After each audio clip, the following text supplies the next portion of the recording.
Om Shanti. Good morning. अव्यक्त मुरली 15 अक्टूबर 2023। बाबा का मीठा मीठा पत्र हम मीठे मीठे बच्चों के मीठे मंथन के लिए। मंथन शुरू करने से पहले सर्वशक्तिमान शिव बाबा की शक्तिशाली किरणों के नीचे बैठ जाते हैं और अनुभव करते हैं कि मैं आत्मा मास्टर सर्वशक्तिमान आत्मा हूँ, सर्वशक्तिमान पिता की संतान हूँ। ये मुरली अव्यक्त बाप दादा के रिवाइज कोर्स 18 जनवरी 1996 की अव्यक्त वाणी है। अब चूंकि 18 जनवरी की वाणी है, इसका मतलब ब्रह्मा बाबा के अव्यक्त दिवस की वाणी है। मुरली का शीर्षक बहुत अच्छा है, सदा समर्थ रहने की सहज विधि क्या है? शुभ चिंतन करो और शुभ चिंतक बनो। शुभ चिंतक और शुभ चिंतन क्या डिफरेंस होता है?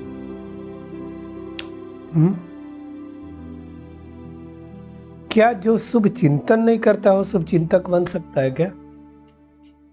जिसके मन में चिंतन अच्छा नहीं चलता होगा वो किसी के प्रति अच्छा कैसे सोच सकता है? किसी दूसरे का शुभ चिंतक कैसे बन सकता है? तो चिंतन मतलब थॉट।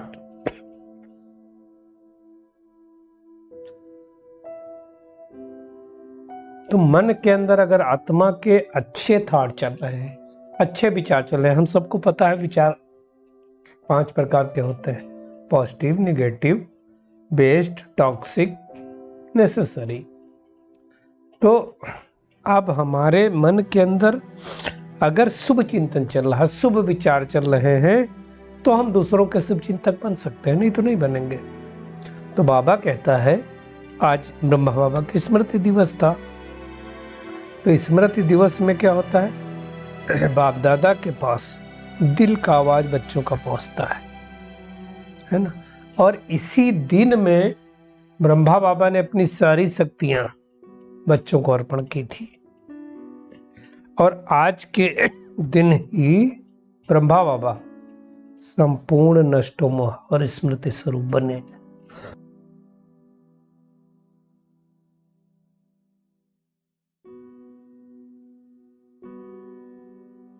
अब देखो, ये तो गीता का सार है। नष्टोमोह स्मृति लब्धा। कहा जाता है भगवान ने अर्जुन को यही पाठ बताया जब अर्जुन को बहुत मोह हो गया था, अपने सामने मामा, काका, चाचा, गुरु सबको भाई देख करके, तो यही पाठ पढ़ाया था। नष्टो मोह मतलब मोह नष्ट किया था और स्मृति लब्धा याद दिलाई थी। तो किस बात की स्मृति दिलाई थी? कि तुम आत्मा हो, हे अर्जुन, तुम शरीर नहीं हो। और आत्मा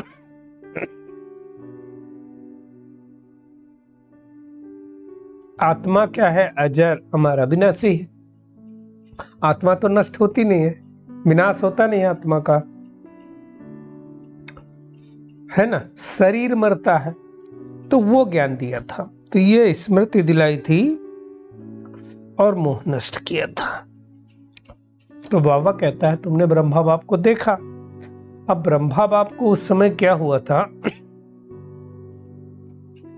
बच्चों से मोह नहीं था, स्नेह तो था ना, प्यार तो था ना। अब जब क्या हुआ था, ब्रह्मा बाबा ने शरीर छोड़ा तो कई लोगों ने कहना चालू कर दिया कि ब्रह्मा कुमारियों का भगवान चला गया। एक्चुअली क्या होता था कि शिव बाबा निराकार है, वो तो दिखाई देता नहीं है, दिखाई देता है ब्रह्मा बाबा। तो सब सोचते थे उसको ये भगवान मानते हैं, दुनिया वाले भी यही सोचते थे। लेकिन सोचो, ब्रह्मा बाबा जैसे अव्यक्त हुआ, उस समय सेवाएं सिर्फ भारत में थी, तो विदेश में भी सेवाएं फैलने लगी। मतलब जो लिमिटेशन था ब्रह्मा बाबा का, वो अव्यक्त होने से लिमिटेशन खत्म हुआ और सेवाएं तीव्र गति से बढ़ी।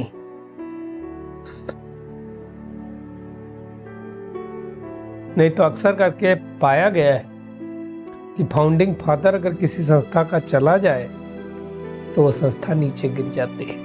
ये संस्था तो बढ़ती गई, तब लोगों को समझ में आया कि हाँ कोई न कोई शक्ति है जो चला रही। ये नहीं पता चला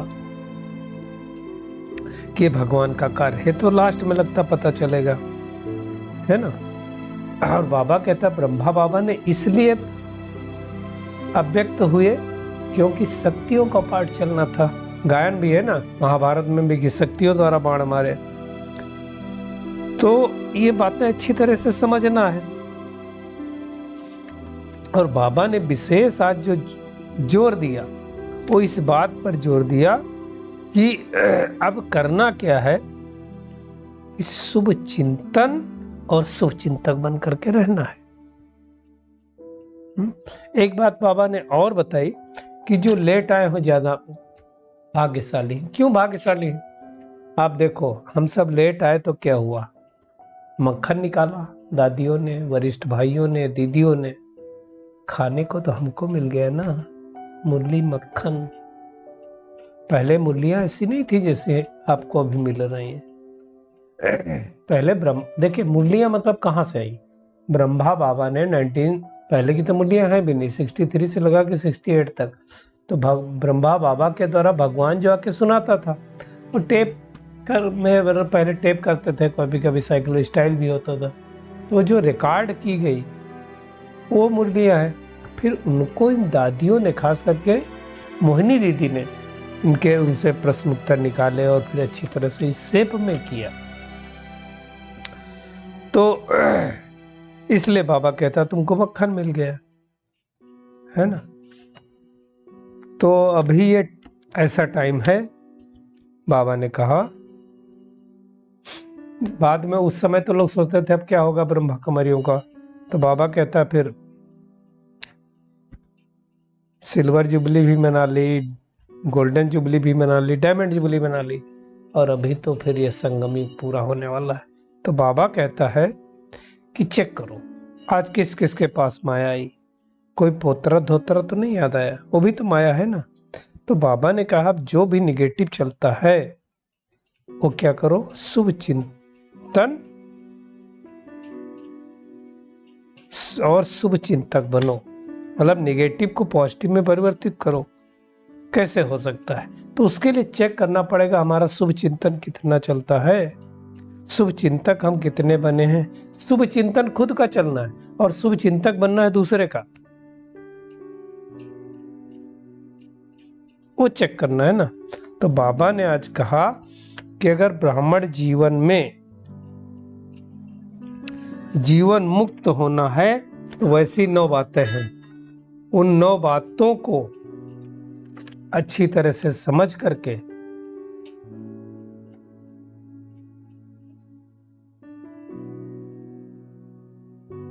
उन 9 बातों से हमें मुक्त होना है। जब उन 9 बातों से हम मुक्त होंगे तब हमारा शुभ चिंतन चलेगा। तो 9 बातें कौन है उसकी हम थोड़ा गहराई में जाएंगे। वो 9 बातें हैं, अगर 9 रत्नों में बाबा ने कहा आना है तो इन 9 बातों से मुक्त बनना है। कौन सी 9 बातें हैं? तो पहली बात बाबा ने बोली क्रोध मुक्त। चेक करना है मेरा क्रोध गया कि नहीं गया। आक्रोश भी क्रोध कांस है। तो मैं अपनी बात बताता हूँ कि आक्रोश तो है, कोई कुछ ना करे तो आता है, अंदर तो आता ही है, बाहर न दिखे तो अंदर तो आता ही है। तो उसको समाप्त करना है, क्योंकि क्रोध क्या करता है, जब हम क्रोध करते हैं तो किसी का नुकसान हो ना हो अपना तो नुकसान हो ही जाता है। तो ध्यान देना है, हम भी अटेंशन देते हैं, हम सबको देना है। दूसरा बाबा ने कहा व्यर्थ संकल्प मुक्त। अब व्यर्थ संकल्प तो बहुत आते हैं, व्यर्थ संकल्प आने के सोर्स तो बहुत सारे हैं इस समय। 5 दरवाजे तो यहाँ ही हैं जो दिखते हैं, आँख नाक कान मुख ये जो भी है, लेकिन मोबाइल भी है व्यर्थ संकल्प आने का, तो वो भी एक दरवाजा है। तो व्यर्थ संकल्प मुक्त बनने के लिए हमें क्या करना है, कहाँ से इंफॉर्मेशन हम गैदर करते हैं उसको देखना है। तीसरा बाबा ने कहा लगाव मुक्त बनना है। देख लेना चाहिए कि हमारा लगाव किससे है, व्यक्ति से है, वैभव से है, वस्तुओं से है, किससे लगाव। क्योंकि अगर लगाव होगा, अटैचमेंट होगा, तो हम नवरत्नों में कैसे आएंगे? तो बुद्धि बार बार उसी में जाती रहेगी। तो वो भी हमें चेक करना है, क्योंकि लगाव बहुत सूक्ष्म होता है। ये व्यक्ति बहुत अच्छा लगता है, ये अच्छा है, ये नहीं अच्छा, वो भी तो लगाव है। तो उसके लिए बाबा ने टेंशन खिंचवाया है। फिर चौथी बात बाबा ने कही, पर मत, पर चिंतन और पर दर्शन मुक्त। अभी थोड़ी दिन पहले एक मुरली चली थी, दूसरे की मत पर चलना, दूसरे का ही चिंतन करना, दूसरे को ही देखते रहना। तो बाबा ने क्या कहा था, डायमंड बन डायमंड को देखो, पर चिंतन पर दर्शन देखना ही नहीं है। तो उसके बारे में भी बाबा ने बहुत जोर दिया था। तो हमें देखना मैं कितना परमत पर चलता हूँ, श्रीमत पर चल रहा हूँ या परमत पर चल रहा हूँ, वो चेक करना है। दूसरे का चिंतन करता हूँ या स्वचिंतन करता हूँ। स्वचिंतन उन्नति की सीढ़ी है, पर चिंतन पतन की सीढ़ी है। और पर दर्शन मुक्त कितना हुआ हूँ, क्योंकि शरीर ही दिखाई देता, आत्मा दिखाई नहीं देती, तो उसकी प्रैक्टिस करनी है। और पांचवी बात बाबा ने कहा, अभिमान व अपमान मुक्त बनना है। अभिमान मतलब मेरी बात अभी अभिमान नहीं मानी तो अभिमान आता है, हम सबको आता है। होते हैं कुछ लोगों होते हैं जल्दी नहीं। अच्छा, कुछ लोगों के लिए वो काम इम्पोर्टेंट है, मान लो आपके लिए वो काम इम्पोर्टेंट है, मेरे लिए नहीं इम्पोर्टेंट है, तो मैं तो उसी हिसाब से करूंगा ना। आपके लिए वो चीज ज्यादा इम्पोर्टेंट हो सकती है, लेकिन सबके लिए होगी ये जरूरी तो नहीं है। तो अलग अलग रूप से अलग अलग लोग प्रियरिटी देते हैं। तो अभिमान और अपमान मुक्त बनना है ना। कभी भी ऐसा नहीं सोचना अभी अभी मेरी बात मान। छठी बात है झमेला मुक्त। आज बहुत झमेले हैं, सब झमेले, और जितना आप कारोबार में आगे बढ़ोगे उतने ही झमेले। तो उन झमेलों से मुक्त बनना है। व्यर्थ बोल, डिस्टर्ब करने वाले बोल से भी मुक्त होना है। ये भी क्या है, आपको आगे नहीं बढ़ने देगा। अगर व्यर्थ बोल होंगे, कोई लेना देना नहीं, इसे कुछ बोल दिया है ना, डिस्टर्ब कर दिया, हमारे बोल से, हमारे आचरण से सामने वाली आत्मा डिस्टर्ब हो जाए, तो उससे भी मुक्त बनना है। और अप्रसन्नता मुक्त, हमेशा प्रसन्न रहो। आप प्रसन्न रहोगे तो वाइब्रेशन भी ऐसे मिलेंगे, तो सामने वाली भी आत्मा ऐसे होगी, है ना। क्योंकि हर्षित मुख चेहरा होता है तो सामने वाले को भी अच्छा लगता है। और नवीं बात बाबा ने कही है, दिल शिकस्त मुक्त। जब हम कोशिश करते हैं और कोई कामयाबी नहीं मिलती है तो हम दिल शिकस्त हो जाते हैं। जैसे बाबा ने आज भी कहा, कोई बीमारी आ गई सपोज,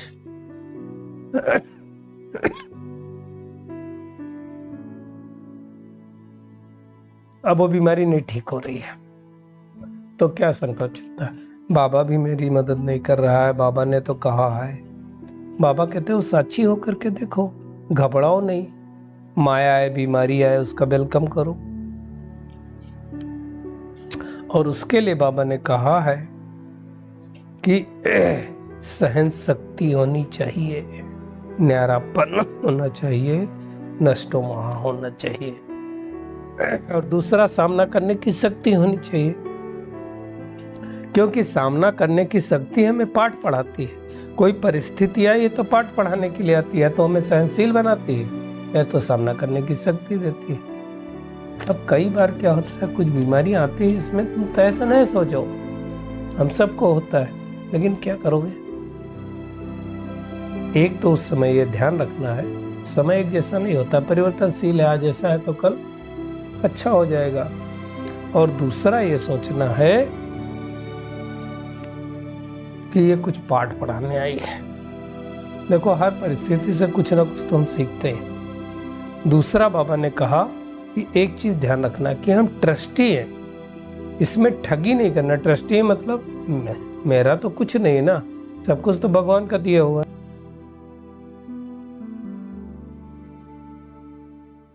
और जब मेरा कुछ नहीं है, ये अंदर से आना चाहिए, तो ट्रस्टी हो पाएंगे, नहीं तो हो नहीं पाएंगे। ट्रस्टी माना सबके बाप, सब कुछ बाप के हवाले कर देना, तो दिल शिकस्त नहीं होंगे। तो इन 9 बातों से हमें मुक्त बनना है, और साथ साथ प्रकृति जीत भी बनना है। देखो, प्रकृति पेपर लेकर के आएगी, माया पेपर लेकर के आएगी, वो ना लाए पेपर तो ऐसा तो होगा नहीं, है ना। भगवान ने हमको शो किया तो हमें भगवान का शो करना है, तब जाकर के हमें विजय प्राप्त होगी। तो अगर हमें समर्थ बनना है तो आज का एक ही होमवर्क है, शुभ चिंतन करो और शुभ चिंतक बनो। शुभ चिंतन खुद का करो, शुभ चिंतक दूसरे का बनो, तो आप एवर हैप्पी वेल्दी बन जाएंगे। तो सबसे बड़ा होमवर्क ये, और 9 बातों से हमें मुक्त बनना है। क्रोध मुक्त, वैध संकल्प मुक्त, लगाव मुक्त, परमत पर चिंतन प्रदर्शन मुक्त, अभिमान व अपमान मुक्त, झमेला मुक्त, व्यर्थ बोल डिस्टर्ब करने वाले बोल से मुक्त, अप्रसन्नता मुक्त, दिल से कष्ट मुक्त। इतनी बातों का ध्यान रखेंगे। फिर बाबा ने वरदान दिया, डबल लाइट स्थिति द्वारा उड़ती कला का अनुभव करने वाले सर्व बंधन मुक्त भव। बाबा कहता है, चलते फिरते उठते बैठते खाते पीते ये स्मृत रहे कि मैं डबल लाइट स्थिति में स्थित रहने वाला फरिश्ता हूं। फरिश्ता मतलब जिसका स्पर्श से कोई रिश्ता नहीं, जो उड़ने वाला है, और जो हल्की चीज होती वही उड़ती है, भारी चीज कभी नहीं उड़ सकती। तो ऐसा उड़ने वाला हमें बनना है। बाबा ने कहा, आधा कल्प तो नीचे रहे, जमीन पर रहे, धरती में रहे, अब उड़ने का समय। और उड़ वो आत्मा शक्ति जिसको कोई बंधन न हो, कोई बोझ न हो। कमजोर संकल्पों का, कमजोर संस्कारों का, व्यर्थ संकल्पों का, देहभान का, बंधन का कोई भी बोझ नहीं होना चाहिए। ये रहा बोझ तो हमें ये बोझ नीचे लेकर के आएगा। इसलिए बाबा ने कहा, बंधन मुक्त बन, डबल लाइट स्थिति में स्थित रहने का अभ्यास करो, तो बंधन मुक्त बनेंगे। स्लोगन है, मनसा सेवा वही कर सकते हैं। कौन? जिनके पास शुद्ध संकल्पों की शक्ति जमा। कई लोगों के शुभ संकल्प चलते ही नहीं, मेडिटेशन बैठेंगे तो भी नहीं चलते। तो वो कब चलेंगे? जब आपका चिंतन अच्छा होगा। चलिए, परमात्मा किरणों के नीचे बैठ जाते हैं और अनुभव करते हैं, मैं आत्मा। शुभ चिंतन बन, शुभ चिंतन कर, अनेक आत्माओं के शुभ चिंतक बनने वाली कोटों में कोई आत्मा हो, अंतिम पेपर को याद रखने वाली स्मृति लब्धा नष्टो मोहात्मा हो, ब्रह्मा बाप के कदम पर कदम रखकर चलने वाली एकदम न्यारी और प्यारी आत्मा हो, सदैव माया जीत, प्रकृति जीत, बाप दादा का सो करने वाली आत्मा हो, डबल लाइट स्थिति द्वारा उड़ती कला का अनुभव करने वाली बंधन मुक्त आत्मा हो। शुक्रिया मीठे प्यारे बाप दादा, शुक्रिया आप सभी का इस मीठे मंथन के लिए। ओम शांति।